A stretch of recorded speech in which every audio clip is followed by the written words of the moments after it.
एक अजीब सा चिन्ह बना हुआ है जमीन पर। रूम ज्यादा बड़ा नहीं था तो समझ में आ गया था, सीध में ही था। तो एक अजीब सा चिन्ह बना हुआ है, बहुत सारे दिए जल रहे हैं और वो बच्ची उस चिन्ह के सामने बैठी हुई है।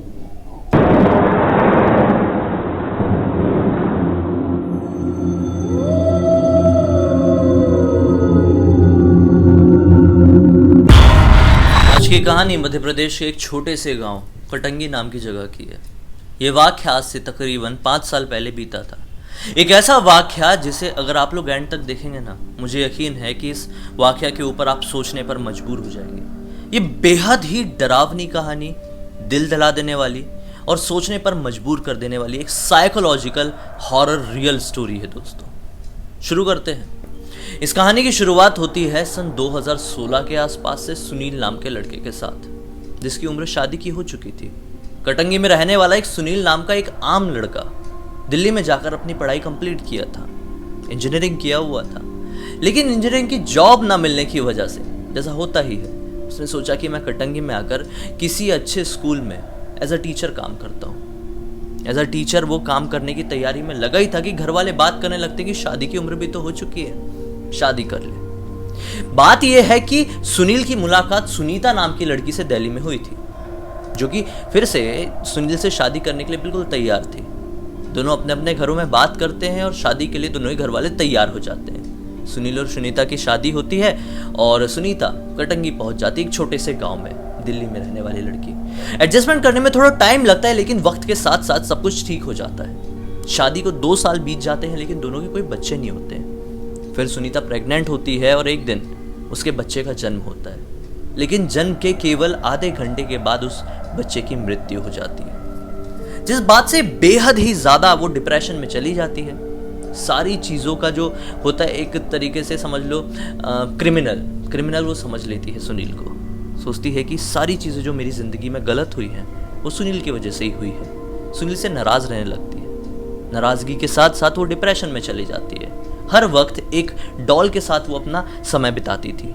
वो डॉल को ही अपनी बच्ची समझती थी और सबसे बातचीत करना कंप्लीटली बंद कर दी थी। अपने मायके वालों से भी उसने फोन में काफी दिनों से बात नहीं की थी। खाना पीना बिल्कुल लगभग ना के बराबर कर दी थी और बस उसकी जिंदगी वही कमरा, वही डॉल थी। सुनील इस बात को समझता है, सोचता है कि मेरा प्यार खत्म हो रहा है। वो कहता है एक दिन जाके कि चलो हम लॉन्ग ड्राइव पर चलते हैं, पहले जैसे सब कुछ जीरो से स्टार्ट करने का ट्राई करते हैं, शायद सब कुछ ठीक हो जाए। सुनीता कुछ नहीं कहती है, बस तैयार हो जाती है लॉन्ग ड्राइव में जाने के लिए। रात के 11 बजे करीब वो डिसाइड करते हैं कि हम लोग यहाँ से 200 किलोमीटर दूर घूमने जाएंगे अपनी कार से और फिर वापस वैसे ही लौट जाएंगे। मजा आएगा, कुछ डिफरेंट होगा। गाड़ी निकालते हैं और लगभग 12 बजे के आसपास वो लोग एक घने जंगल में एंटर कर जाते हैं। उस घने जंगल में लगभग 50 मीटर ट्रेवल करने के बाद ही अचानक से उनकी जो हेडलाइट है वो एक बच्ची के ऊपर पड़ती है। सुनसान घने जंगल में एक बच्ची रोती बिलखती वहां पर किनारे में खड़ी थी। उसे देखकर सुनीता हड़बड़ा जाती है। उसके अंदर की माँ फिर से जाग जाती है। सुनील को कहती है गाड़ी रोको, गाड़ी रोको। सुनील कहता है नहीं रुकूंगा, ये किसी गिरोह की साजिश हो सकती है। हमें पकड़ने का, हमें बेवकूफ़ बनाने का, हमें लूटने का एक तरीका हो सकता है। लेकिन हिम्मत जुटाकर दोनों बड़ी मुश्किल से आपसी सहमति के साथ गाड़ी से उतरते हैं। सोचते हैं जो होगा देखा जाएगा। बच्ची रो रही है, मेन मैटर ये है, घना जंगल है, कुछ भी इस बच्ची के साथ गलत हो सकती है। बच्चे के पास जाती है तो बच्ची कहती है कि मुझे बचा लो, मेरे मॉम डैड दिल्ली में रहते हैं और बस से आ रहे थे, मुझे यहाँ पर बीच रास्ते में उतार दिए। मुझे बहुत डर लग रहा है, मुझसे कोई प्यार नहीं करता, मैं यहाँ पे मर जाऊंगी, यहाँ पे जानवर आएंगे, यहाँ पे भूत आएंगे, यहाँ पे चोर आएंगे और मुझे मार डालेंगे, प्लीज मुझे अपने घर ले चलो। ये सुनकर सुनीता के अंदर की माँ फिर से जाग उठती है और ज्यादा तरीके से सुनील से कहती है कि इस बच्ची को हम लोग अपने घर पे लेके जाएंगे, इस बच्ची को हम लोग गोद लेंगे जब तक इसके माँ बाप का कुछ पता नहीं चल पाता। सुनील और सुनीता अपने घर ले आते हैं। सुनील और सुनीता उस घर में अकेले रहते थे। जो सुनील के माता पिता थे वो कटंगी से लगभग और 50 किलोमीटर की दूरी पर रहते थे। सुनील जॉब करता था ना कटंगी में, इसलिए वहां पर रहते थे। अब क्या होता है, उसके साथ रहते रहते लगभग 3 दिन बीतते हैं। बच्ची जब से उस घर में पहुंची थी ना, तब से अजीब सा बिहेव करती थी। सोती नहीं थी, खाना नहीं खाती थी, डरी सहमी सी रहती थी। रात भर अपने बिस्तर में बैठे एक जगह टक लगाए देखती रहती थी। जब भी उसकी माँ उससे सवाल करती थी तो जवाब नहीं देती थी। अगले दिन फिर से उसकी माँ यानी कि सुनीता उससे सवाल करती थी कि रात में क्या हो गया था तुझे, तू सो क्यों नहीं रहती? तो बताती थी कि इस घर में केवल हम लोग नहीं है, इस घर में और भी बहुत सारे लोग रहते हैं जो बहुत ज्यादा डरावने दिखते हैं, जो हर पल कहते हैं कि हम तुझे मार डालेंगे, फिर उसके बाद तेरी मम्मी को और उसके बाद तेरे पापा को, ऐसा करते करते सबको मार डालेंगे और इस घर में सिर्फ हम लोग रह गए।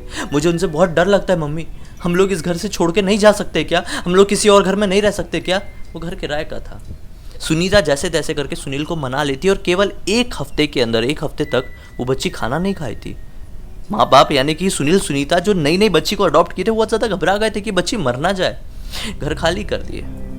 एक हफ्ते बाद वो लोग नए घर में एंटर करते हैं। भगवान की जितनी भी तस्वीरें थी वो लोग उस नए घर में अच्छे से लगा नहीं पाए थे। पूजा रूम में लगभग सारा सामान शिफ्ट हो गया था, लेकिन वो भगवान की तस्वीरें लगाने का मुहूर्त ही नहीं निकल रहा था। अब सुनीता नॉर्मल हो चुकी थी, बच्ची भी नॉर्मल, नए घर में बड़े मजे आ रहे थे, सब कुछ ठीक चल रहा था। एक दिन सुनीता की नजर पड़ती है, बोलती है कि तस्वीरें एक बार दीवार में लगा तो दो सही। क्या करता है सुनील? छुट्टी थी उस दिन जो कीला हथौड़ी होते हैं ठोकता है और भगवान की फोटो, लगभग 10-12 फोटो थी, वो लगा देता है ऊपर कमरे पर और सब लोग सो जाते हैं। ये दिन भी पूरा नॉर्मल था और रात के 3 बजे अचानक से बहुत जोर की खड़ खड़ खड़ खड़ खड़ खड़ करके आवाज आती है। डर कर सब लोग उठते हैं, भागते हुए जाते जहां से आवाज आई थी। वो आवाज पूजा रूम से आई थी। पूजा रूम में देखते हैं कि जितनी भी भगवान की तस्वीरें सुनील ने आज सुबह ही दीवार पर लगाया था, वो तस्वीरें नीचे जमीन पर गिर गई और कुछ तो फूट भी गई। बहुत ज्यादा घबरा जाते हैं कि ये किस तरह का शकुन है यार, इस घर में तो सब कुछ ठीक चल रहा था, लगभग 1 हफ्ते होते आ गए थे, हमें कुछ भी प्रॉब्लम नहीं हुई थी, लेकिन ये बहुत बड़ा अपशकुन है। दरअसल वो जो नया घर था वो वास्तु शास्त्र के हिसाब से बहुत गलत था।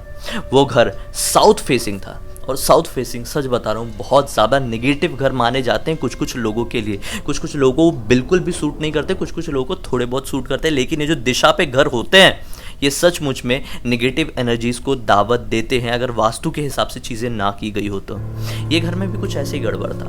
बस उस दिन के बाद से सुनील की तबीयत खराब रहने लगी, कभी सुनीता की तबीयत खराब हो जाती थी, कभी रात के समय सुनील उठकर अपने घर से बाहर निकल जाता था, तो कभी सुनीता उठकर कुछ बड़बड़ाने लगती थी, कभी वो बच्ची उनके रूम पर उनके साथ पाई नहीं जाती थी। सब लोग हैरान थे कि हमारे साथ हो क्या रहा है, क्योंकि अगले दिन सुबह उन्हें कुछ याद ही नहीं रहता था। दोस्तों, इसी तरह से और कुछ दिन बीते। वो लोग सोचे कि किसी से हम ये बात डिस्कस करेंगे, लेकिन फिर से मुहूर्त नहीं निकल पा रहा था। एक दिन सुनील की नींद खुलती है रात के 3 बजे। उसे प्यास लगी हुई थी। जैसे नींद खुलती है तो पाता है कि उनके बाजू में वो बच्ची नहीं सो रही थी। वो बच्ची को ढूंढते हुए दूसरे कमरे की तरफ पहुंचता है तो क्या पाता है, दूसरे कमरे का दरवाजा अंदर से लॉक्ड है और अंदर से बेहद ही गंदी स्मेल आ रही है, इतनी गंदी स्मेल की जिसकी लिमिट नहीं है।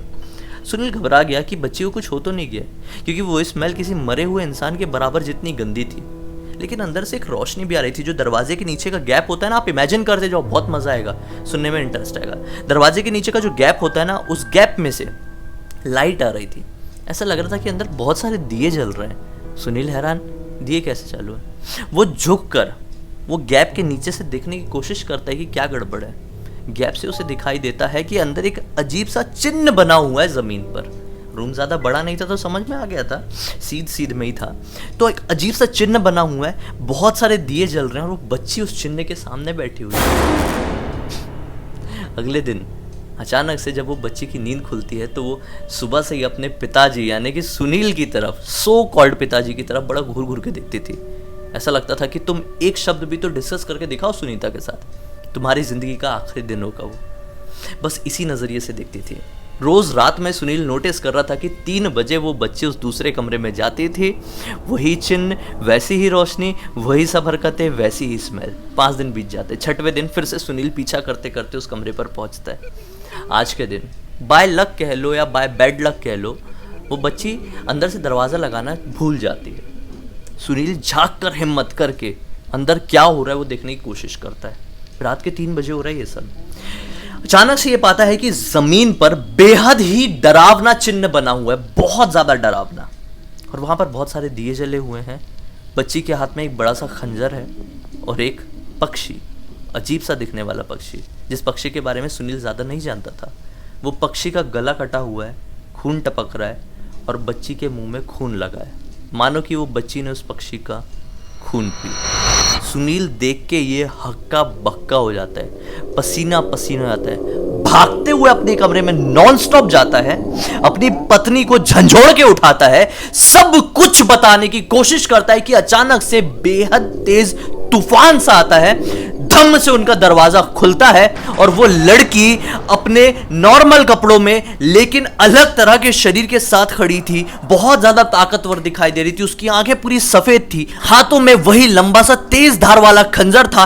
तेजी से बिजली की रफ्तार से सुनील की तरफ बढ़ती है, उसके कंधे में लटक कर उसके गले में एक वार कर देती। किस्मत अच्छी थी कि वार थोड़ा हल्का था, क्योंकि सुनील अपने आप को बचाने की कोशिश करता है। वो बच्ची जंप करके नीचे उतरती है, सुनीता की तरफ बढ़ती है खंजर लेके उसे मारने के लिए, लेकिन सुनीता अपने आप को बचाने के लिए अपने घर की विंडो की तरफ जाती है। उनका घर फर्स्ट फ्लोर में था, वो सोचती नीचे जंप लगा दूंगी, बच जाऊंगी, हाथ ही टूटेगा ना, पैर ही टूटेगा ना, इससे तो बच जाऊंगी। वो जंप लगाने ही वाली थी कि अचानक से सुनील पीछे से एक माता की जो चूनर होती है, दुर्गा माता की रेड वाली, वो लेके आता है और वो बच्ची के गले में बस इस तरह से उसको ऐसा मतलब ऐसा डालता है और पीछे खींचने की कोशिश करता है। और जैसे ही वो बस एक झटके में उसे पीछे करता है तो वो लड़की बेसुध होकर जमीन पे धड़ाम से गिर जाती है, जैसे कि मानो सिर्फ उतने फोर्स की वजह से उसकी मौत हो गई। दोनों को कुछ समझ में नहीं आता है कि क्या हुआ।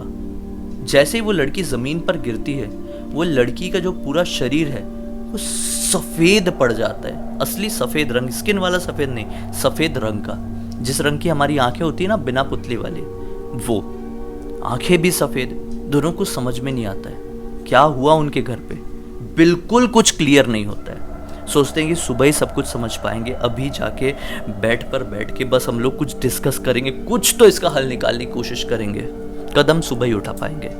बेड में जाके बैठते हैं, एक टक लगाए, उसको देख रहे हैं, माता की चूनर के साथ वो पड़ी हुई है वहां पर।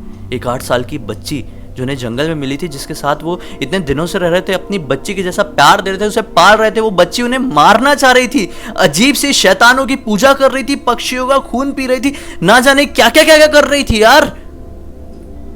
देखते देखते उन दोनों की नींद लग जाती है। नींद खुलती है अचानक से एक झटके से। मुश्किल से 15 मिनट बीते थे। जो घर था वो पूरी तरह से अंदर से बंद था, विंडो सब बंद थी अंदर से।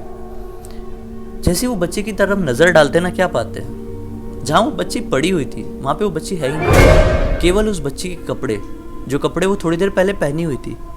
15 मिनट में वो बच्ची कहाँ चली गई कपड़े उतार कर? क्यों जाएगी कोई बच्ची कपड़े उतार कर? उठकर सारे दरवाजे चेक करने की कोशिश करते हैं, दरवाजे सारे अंदर से बंद थे। पूरे घर में, बाथरूम में, इधर उधर ढूंढने की कोशिश करते, वो बच्ची कहीं नहीं थी, सिर्फ माता की चूनर और वो कपड़े। सुबह होती है, सब कुछ वैसे का वैसे ही। घर में वो चिन्ह भी नहीं था जो वो बच्ची ने बनाई थी, वो मरा हुआ पक्षी भी नहीं था जो वो बच्ची लेके आई थी। इतने सारे दिए कहाँ चले गए, उन्हें कुछ समझ में नहीं आया। आज इस वाकया को 5 साल बीत चुके हैं, लेकिन सुनील और सुनीता ये समझ नहीं पाए हैं कि उनके साथ ये क्या हुआ था। कौन थी वो बच्ची, क्या हुआ था उस लॉन्ग ड्राइव के दौरान, कौन मिला था उन्हें, कोई मिला था भी या नहीं मिला था, कोई बच्ची थी भी या सिर्फ उनकी दिमाग की उपज थी। उन्हें आज तक ये समझ में नहीं आया। दिमाग की उपज केवल एक इंसान की हो सकती है, दोनों को कैसे हुआ? उस बच्ची को ना इतने दिनों में किसी ने भी नहीं देखा था। वो लोग वो बच्ची के बारे में बातें डिस्कस जरूर करते थे, लेकिन मिलना नहीं हो पा रहा था। अब दोनों हैरान आज तक इस बात से हैं कि क्या ये शैतान थी, क्या ऐसी कोई शक्ति थी जिसे सिर्फ हम लोग ही देख पा रहे थे? क्योंकि ये इंसान तो नहीं हो सकती, क्योंकि इंसान होती तो मरने के बाद वो इस तरह से गायब नहीं हो जाती। आपको क्या लगता है दोस्तों? अपनी राय कमेंट सेक्शन में जरूर बताइए। क्या ये सचमुच में कोई इंसान ही थी जो ये सब होने के बाद वहां से भाग गई, या फिर कोई ऐसी शक्ति जिसे वो लोग ही देख सकते थे और वो बहुत बड़ा नुकसान पहुंचाने उन्हें आई थी, लेकिन उनके अच्छे कर्मों की वजह से, माता रानी की वजह से वो लोग बच गए। अगर वो इंसान ही थी तो उसका निकलना कैसे पॉसिबल हुआ ऐसे घर से जो अंदर से पूरी तरह से बंद था? मुझे कुछ समझ में नहीं आ रहा है, आपकी राय की ज़रूरत है। अब तक इस वीडियो को देख लिए तो उम्मीद है इस वीडियो को आप लोगों ने पसंद किए। लाइक ज़रूर करते करते जाना। पहली बार मुझे देख रहे हैं तो चैनल को सब्सक्राइब करके बेल आइकन दबा के ऑल के ऑप्शन में क्लिक करना। आज फिर से सॉरी क्योंकि वीडियो की क्वालिटी डाउन है, टेक्निकल इश्यूज़ हो जाते हैं क्योंकि मैं डेली इतने वीडियोज़ बनाता हूँ, आप लोगों को पता है, लेकिन थोड़ा थोड़ा एडजस्ट कर लिया करो क्योंकि आज की वॉइस क्वालिटी अच्छी होगी, मुझे उम्मीद है। खैर इंस्टा के लिंक इस वीडियो के डिस्क्रिप्शन बॉक्स में क्लिक करके डायरेक्टली वहाँ पर पहुँच जाना। अगले वीडियो को लेकर कोई भी सुझाव है कमेंट सेक्शन में ज़रूर बताना है। इंस्टा के लिंक में पहुँच कर वहाँ पर डीएम करना। जैसे ये कहानी सुना है वैसे आप लोगों को भी सुनाऊंगा आप लोग के नाम के साथ। अगर आप लोग चाहे तो नाम बदलना चाहे तो वो भी कर देंगे। हम अगले वीडियो में फिर से मिलते हैं दोस्तों एक और कमाल की कहानी के साथ। तब तक के लिए बहुत बहुत धन्यवाद। आपका दिन शुभ हो।